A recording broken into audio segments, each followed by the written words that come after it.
드라마나 영화에서도 가끔 등장하는 소재이기도 합니다만 아주 부유한 젊은 부부가 교통사고로 모두 사망하였다고 가정해 봅시다.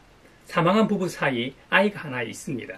그 아이는 미성년자이고 양육 등 부모를 대신해야 할 사람이 필요한데 어떻게 해야 할까요? 우리나라에는 미성년 후견 제도와 성년 후견 제도인 후견인 제도가 있습니다. 젊은 부부가 교통사고로 사망하여 부모 역할을 할 어른이 없는 미성년자를 위하여 대한민국 민법 제928조에는 친권자가 없거나 있어도 제대로 권리를 행사하지 못하는 미성년자에게 후견인을 두도록 하는 민법 조문이 있습니다. 유산이 있다면 그 유산을 잘 관리하여 돕는 것이고 없다면 후견인이 자신의 재력이나 국가의 도움으로 미성년자가 성인이 될 때까지 도와주는 것이죠. 그야말로 그 아이가 자신의 삶을 잘 영위하여 이 사회의 건강한 구성원이 되도록 후견하는 제도이지요. 갈라디아서 오늘 본문에서는 이 후견인 제도에 빗대어 이렇게 비유로 설명을 합니다. 성년이 될 때까지는, 즉 하나님 아버지가 정해놓은 그때까지 보호자와 관리인의 보호 아래 있어야 한다고 합니다. 선대로부터 대대로 이어받은 사업인 유업을 이 미성년자는 모든 것이 주인이지만 어릴 때에는 그것을 행사할 능력이 여러모로 미약하여 종과 다름이 없다고 합니다. 이 보호자와 관리인을 성경은 영적인 의미에서 세상의 유치한 교훈 아래에서 종로로 하는 것이라고 말합니다. 그러나 기한이 차서 하나님께서 자기 아들을 이 땅에 보내시어 동정녀 마리아에게서 나게 하셨다고 합니다. 하나님께서 아들을 세상에 보내신 것은 율법 아래에 있는 사람들을 속량하고 그 사람들을 포함한 우리 모두로 하여금 하나님의 자녀의 자격을 얻게 하시려고 한 조치였다는 겁니다. 하나님의 아들의 이 영인 성령을 우리 마음에 주셔서 우리가 하나님을 아빠, 아버지라고 부를 수 있게 하셨다는 겁니다. 그러므로 우리 각 사람은 이제 종이 아니라 완전한 자유인으로서 하나님의 이 상속자인 자녀가 아들, 딸이 되었다는 것이지요. 하나님 나라, 성령의 약속, 아들, 딸 됨, 하나님을 아빠, 아버지로 부를 수 있는 친밀한 축복, 유업을 이을 상속자, 옛 세상을 지배하던 세력으로부터의 이 진정한 자유함 등 온갖 축복들을 받았고 실질적으로 현재 나의 삶 가운데 나의 가정과 교회, 이 세상에서 누리며 경험하는 것들이라는 것이죠. 하나님의 자녀로서 완전한 자유 속에 이러한 축복을 누리면서도 성도들은 자신들의 이 특권적 지위와 신분을 망각하고 자꾸 옛 세상의 이 지배 세력들에게 다시 종노릇하는 유혹에 굴복하는 경우가 종종 있습니다. 이런 유혹은 당시 갈라디아 교회와 성도들 그리고 우리의 현실로 볼 때 아주 실제적인 유혹으로 보입니다. 믿음의 눈으로 볼 때 우리는 실질적으로 아브라함으로부터 시작하여 여러 믿음의 조상과 맺은 이 영원한 언약과 성경의 약속과 이 축복들을 이미 현 세상에서 경험하고 누리지만 아직 하나님의 나라가 완전하게 이루어질 이 종말의 때까지는 그 사이에서 살고 있다고 합니다. 그러므로 그리스도인들은 천국 시민권을 소유한 천국 시민이면서 아직도 이 죄악의 세력들이 영향력을 미치는 이 옛 세상의 발을 디디고 살고 있음을 명심해야 하겠습니다. 그리스도인들에게 요청되는 삶의 태도는 두말할 것이 없이 종말의 때의 자세히 깨어있는 태도일 겁니다. 동시에 자신의 본래의 신분인 믿음으로 아브라함의 자손임과 하나님의 이 빛의 자녀임을 깨닫고 그 신분에 걸맞게 살아갈 책임이 있습니다. 이 소돔과 고모라 멸망 때 뒤를 돌아보고 후회했던 롯의 아내처럼 결코 뒤돌아보며 돌아가며 안 되겠습니다. 이제 빛의 자녀가 된 사람들에게 새로운 사명을 주시는 내용이 이사야 62장에 나옵니다. 저희 설교를 듣고 계신 분들은 이미 들어서 아시겠지만 66장으로 구성된 이 이사야서는 크게 세 부분으로 나눠져 있습니다. 우리가 잘 알고 있는 이사야 선지자 시대의 내용이 1장부터 39장까지 기록되어 있고 BC 586년 전으로 남유다가 바벨론으로부터 패망하는데요. 예레미야 예언처럼 이 모든 땅이 폐허가 되어 놀랄 일이 될 것이며 이 민족들은 70년 동안 바벨론의 왕을 섬기리라고 예언된 대로 포로로 잡혀가 디아스포라로 생활했던 시기의 내용이 이사야 40장부터 55장까지 내용입니다. 그리고 역시 예레미야 예언대로 바벨론에서 70년이 차면 내가 너희를 돌보고 나의 선한 말을 너희에게 성취하여 너희를 이곳으로 돌아오게 하리라 라고 말씀하신대요. 바벨론 포로기에서 돌아와서 성전과 예루살렘을 재건하고 회복하는 시기의 내용이 56장에서 66장에 나옵니다. 그래서 각각 다른 시기의 내용들이 66장에 기록되어 있어 이사야서를 크게 제1 이사야서, 제2, 제3 이사야서 바로 이 세 부분으로 나눈다고 설명한 바가 있습니다. 오늘 본문은 제3 이사야서에 속하는데요. 61장은 이제 바벨론 포로기에서 돌아와 성전 재건과 더불어 즐거움과 기쁨의 도성으로서 예루살렘을 그리고 있습니다. 70년 전 그 찬란했던 이 예루살렘은 파괴되고 무엇보다 하나님의 임재의 상징이었던 이 성전이 하나님께서 떠나심으로 파괴되었습니다. 그때부터 비참함의 시작이었다고 한다면 이제 예루살렘에 주님의 은혜의 해가 선포되므로 그 땅에 사라졌던 즐거움과 이 기쁨이 회복된다는 겁니다. 이런 역사를 경험했던 이스라엘 백성들로서는 하나님을 찬양하지 않을 수 없었을 겁니다. 그 찬양하는 모습을 구원과 의로 단장한 신랑과 신부로 비유합니다. 혼인잔치에서 가장 중요한 인물이 신랑과 신부 아닙니까? 이 시대를 살아가는 우리에게 있어 영원한 기쁨과 즐거움은 무엇일까요? 그것은 예수 그리스도 주님의 이름이 아닐까요? 예수 오 그 이름 나는 말할 수 없네. 하나님의 자녀가 된 자들의 마음에 새겨진 이름 예수 그리스도, 바로 그 이름이 아니겠는지요? 이사야 62장에는 회복된 새 예루살렘에게 주어진 사명이 그려져 있습니다. 세상을 향한 하나님의 빛의 사명 말입니다. 먼저 의와 공의를 세우실 것을 선포하십니다. 하나님의 계획은 공개적으로 열방과 요랑이 보는 앞에서 이루어질 것임을 말씀하십니다. 마치 시편 23편에 나오는 것처럼 주님께서 내 원수들이 보는 앞에서 내게 잔치상을 차려주시고 내 머리에 이 기름을 부으시어 나를 귀한 손님으로 맞아주시니 내 잔이 넘칩니다 라는 그 구절 나오죠. 이전에 이스라엘을 향하여 이 너의 섬기는 신은 죽었다고 조롱하던 나라와 사람들에게 하나님이 죽지 않았음을 공식적으로 드러내시는 겁니다. 하나님께서는 하나님의 사람들을 통해 하나님의 실존을 보여주십니다.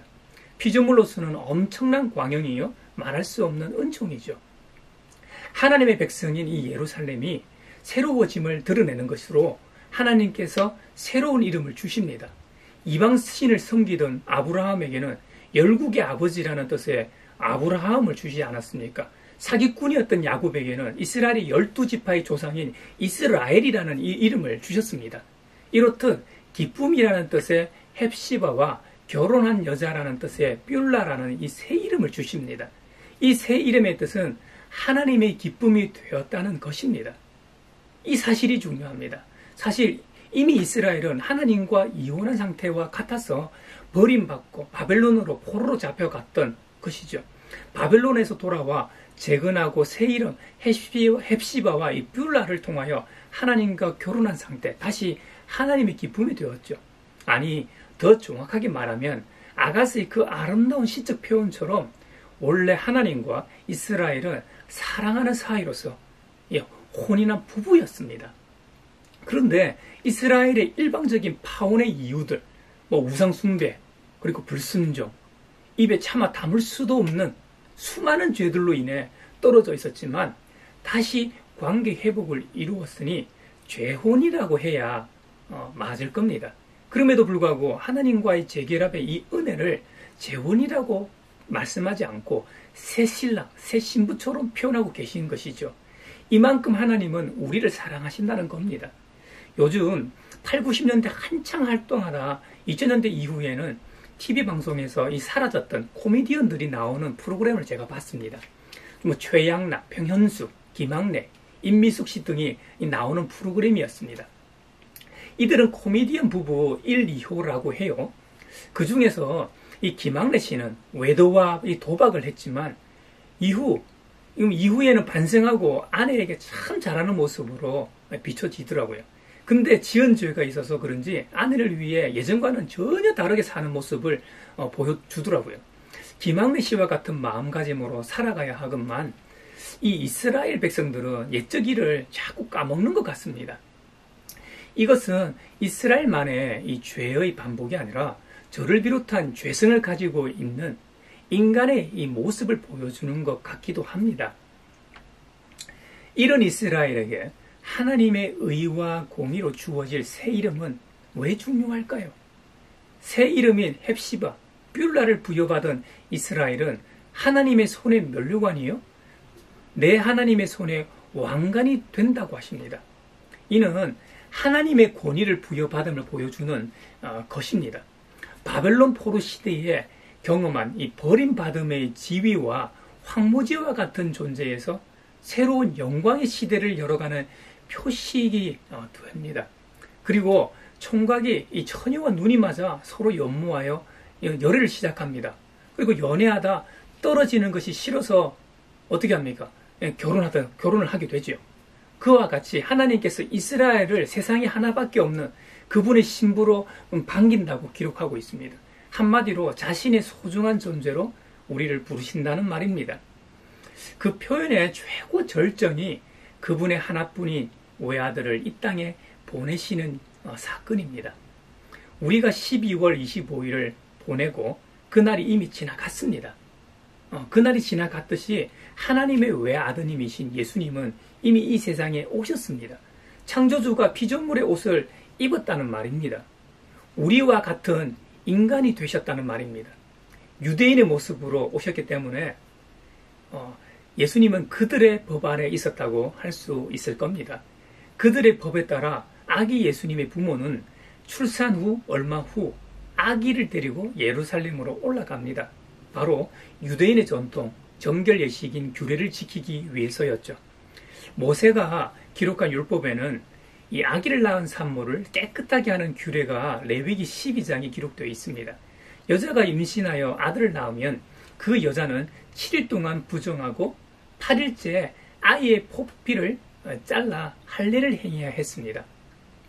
그런 다음에도 피로 더럽게 된 몸이 깨끗하게 될 때까지 33일 동안 집안에 머물러 있어야만 했습니다.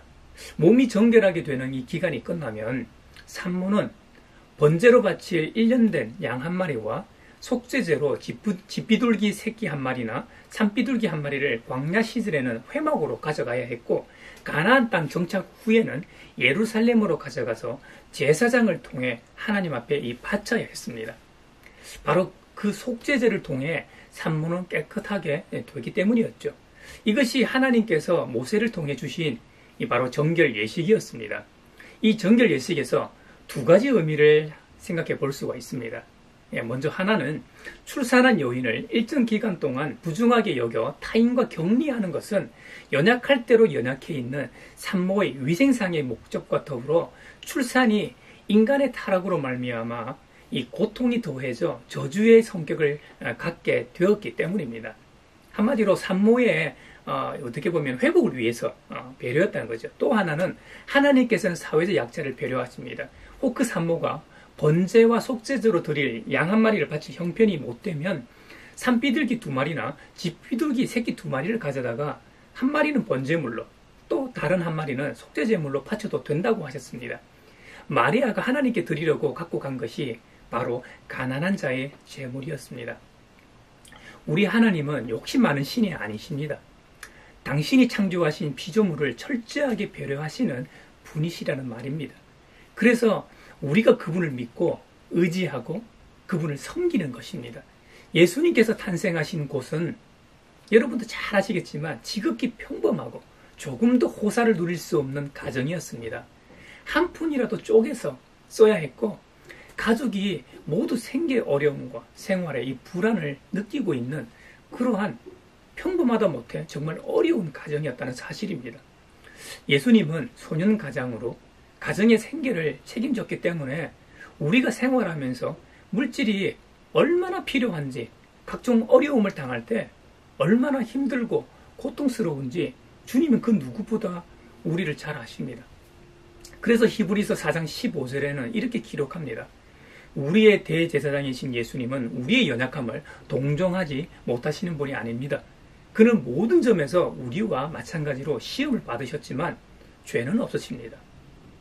우리 주님은 태생부터 우리보다 나은 것이 하나도 없었기 때문에 가장 낮은 자리에서 시작하셨기에 그 누구보다 우리의 처지를 잘 아신다는 말입니다.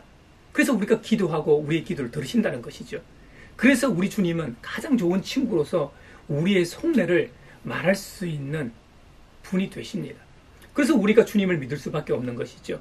오늘 본문인 누가복음 2장에 보면 아기가 태어난 지 제8일이 되면, 즉 믿음의 조상인 아브라함과 하나님께서 맺으신 할례 언약을 이행할 제8일이 되매 그 아기의 이름을 천사 가브리엘이 명한 대로 예수라고 합니다. 할례는 지극히 신성한 예식이어서 절대적으로 필요한 행동 이외에는 거의 모든 행동을 율법으로 금하고 있던 안식일에도 행해졌다고 합니다. 그리고 율법인 출애굽기 3장 2절에 의하면 모든 처음 난 남자는 사람이든 가축이든 간에 하나님께 성별되었습니다. 이 율법은 인간의 생명을 주신 하나님을 기억하고 그 은혜에 감사하기 위함이었습니다. 이어서 아기 예수의 이 부모는 레위기 정결 예식을 거행하기 위해 예루살렘으로 올라갔던 것이죠. 그런데 오늘 누가복음 본문에서 중요한 것은 이때 아기 예수의 부모가 예루살렘 성전에서 시므온이라고 하는 경건한 사람을 만났다는 사실입니다. 시므온으로 말할 것 같으면 그는 예루살렘 사람으로서 의롭고 경건하여 이스라엘의 위로를 기다리는 사람이었다고 성경은 설명합니다. 여기서 이스라엘의 위로란 이스라엘의 당시 정치적인 독립도 의미할 수 있지만 무엇보다도 메시아의 오심으로 말미암은 하나님의 구원과 이 도우심을 의미합니다. 아마도 경건한 사람인 시므온이 메시아를 오랫동안 기다리며 아기 예수님의 부모를 만난 자리에서 아기 예수를 이렇게 안고 하나님을 찬양한 장면은 상징적인 장면입니다. 시므온 외에도 시므온만큼이나 사람들의 이목을 끄는 경건한 사람이 한 명 더 있었습니다. 나이 많은 여선지자 안나라는 사람이었는데요. 그녀 역시 밤낮으로 금식과 기도로 하나님을 섬겼다고 기록합니다. 여선지자 안나가 시므온이 아기 예수님을 안고 하나님을 찬양할 때 다가가서 하나님께 감사하며 예루살렘의 구원을 기다리는 모든 사람에게 이 아기 예수님에 대해 말하였다고 기록합니다. 아기 예수가 구약에서 그렇게 기다렸던 메시아, 즉 그리스도가 맞다는 증거를 위한 하나님의 목적으로 당시 사람들로부터 인정받던 두 원로가 등장하여 증언하는 것으로 보입니다. 이 본문에서 참으로 흥미로운 점은 이들의 만남 과정에 간섭하신 성령님에 관한 것입니다. 여러분, 단편적으로 보면 성령님은 예수님께서 십자가에서 죽으시고 약속하신 대로 부활하신 후에 50일이나 지난 오순절날 임하시는데 왜 벌써 등장하신 걸까요? 예수님은 원래부터 존재하셨던 분이십니다. 그분은 성삼위 하나님으로서 창조 때부터 계셨고 노아의 홍수 때도 계셨고 믿음의 조상들과 함께 하셨고 다윗이 하나님의 영에 감동될 때도 주인공이셨습니다. 마리아가 남자의 정자 없이 아기 예수님을 잉태할 수 있었던 것도 바로 성령님의 간섭과 역사 때문입니다. 누가복음 오늘 본문에 보면 성령님이 3번 언급됩니다. 25절에 보면 성령이 시므온에게 임하여 계셨다고 기록합니다. 그래서 성령 충만할 수 있었던 것이죠. 26절에는 시므온이 메시아이신 그리스도를 보기 전에는 죽지 아니할 것이라는 바로 이 성령의 지시를 받았다고 기록합니다. 27절에도 역시 시므온이 성령의 인도로 성전에 들어갔을 때 아기 예수님과 그 부모를 만났다고 기록합니다. 메시아로 오신 아기 예수님을 세상에 상징적으로 보여주시기 위해 경건하고 성령 충만했던 시므온과 이 안나의 만남 과정에 성령 하나님의 역사가 있었습니다. 그리고 시므온과 안나가 고령이 되도록 경건한 삶을 유지하고 사람들로부터 존경을 받게 하신 것도 바로 성령께서 인도하신 일이었습니다. 성령님이 구약 시대에도 계셨고 예수님 당시에도 운행하셨지만 그 당시에는 전면에 나서지 않으셨다면 지금은 성령의 시대라는 말이 있을 정도로 성령 하나님이 이 운행하시는 시대입니다. 그래서 고린도전서 12장 3절에서는 성령을 힘입지 않고서는 아무도 예수님을 주님이시다 하고 말할 수 없다고 기록하고 있습니다. 오늘 본문인 갈라디아서 4장 6절에서도 아들의 영인 성령을 우리 마음에 보내주셔야만 우리가 하나님을 아빠 아버지라고 부를 수 있다고 기록합니다. 이것을 로마서에서는 양자의 영을 받았으므로 아빠 아버지라고 부를 수 있다고 말합니다. 동일한 성령님을 가리키는 단어들입니다. 이런 성령의 역사를 우리는 내주하심이라고 표현합니다. 물론 우리가 하나님의 아들, 딸이 될 수 있었던 근거는 그리스도께서 자기의 피로서 우리의 죄를 속량해 주셨기 때문에 우리가 구원을 받았죠. 그리고 우리가 하나님의 아들이 되는 것은 그리스도를 믿음으로 되는 것이지요. 이거는 부인할 수 없는 사실입니다. 그러나 그리스도의 구속 사역을 우리 안에 적용시키고 또 우리로 하여금 그리스도를 영접하게 하는 것은 다름 아닌 바로 성령의 사역입니다. 이 성령님의 사역이 아니고는 하나님을 알 수 없습니다. 그리스도를 영접할 수 없습니다. 따라서 하나님을 아빠, 아버지라 부를 수도 없겠지요. 성령님의 역사가 아니면 우리가 하나님의 아들, 딸이 될 수도 없다는 말입니다. 이런 이 작용을 하는 것이 하나님께서 우리에게 보내주신 바로 성령님께서 우리 속에 찾아오셔 우리의 마음을 감동시킬 때 우리에게 믿음이라는 게 생긴다는 의미입니다. 그리스도인들은 모두가 성령께서 내주하시기 때문에 하나님을 믿고 그리스도를 따르는 성도가 된 것입니다. 진짜 이 성령님이 우리 안에 내주해 계시는지 어떻게 알 수 있을까요? 내적, 외적 증거로 아마 알 수 있을 것 같습니다. 좀 전에 내적 증거들을 언급했습니다. 예수님을 그리스도 주님이시다라고 고백하는 것과 하나님을 아빠, 아버지라고 부르는 것 말입니다. 우리가 기도할 때 하나님을 아버지라 부르지 않습니까? 그리고 외적 증거는 이런 것들입니다. 우리 주님께서 우리에게 당부하셨던 말씀처럼 우리 주위의 이웃들을 우리 자신의 몸과 같이 사랑하는지를 살펴보면 알 것 같습니다. 선한 사마리아 비유처럼 강도 만나 어려움에 처한 사람들을 외면하지 않고 그들의 이웃이 되어주는 것 말입니다. 만약 우리에게 그런 사랑과 믿음이 발견된다면 바로 성령님께서 우리 안에 피워낸 꽃심에 분명합니다. 이 사실을 명심하고 내주하시는 이 성령님의 음성과 인도하심에 귀 기울이는 이 저와 여러분이 됐으면 좋겠습니다. 그리스도인들은 초림의 주님을 기다리는 게 아닙니다. 그 그리스도 주님은 이미 2000년 전에 오셨습니다. 우리는 그 주님께서 말씀하셨고 신이 보여주셨고 또 우리들로 하여금 그렇게 살아라고 명하셨습니다. 그리고 다시 오겠다고 말씀하신 후 원래 자리로 되도록 하셨습니다. 그리스도인인 저와 여러분 역시 작은 예수로서 살아내기 위해 우리 안에 내주하신 이 성령님의 음성과 이 인도하심에 귀 기울이며 하루하루 살아야 하겠습니다.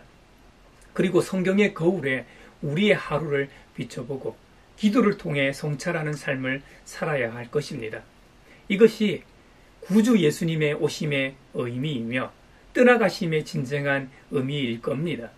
언젠가 주님께서 다시 오셔서 달란트 비유처럼 우리에게 맡기신 일들을 정산하실 겁니다. 그때 착하고 충성된 종아 잘했다고 칭찬받는 저와 여러분이 되시길 기원합니다. 올 2020년이 며칠 안 남았습니다. 내주하시는 성령님과 올 한 해의 삶을 성찰하면서 밝아오는 2021년 새해를 맞이하는 우리 모두가 되시길 축복합니다.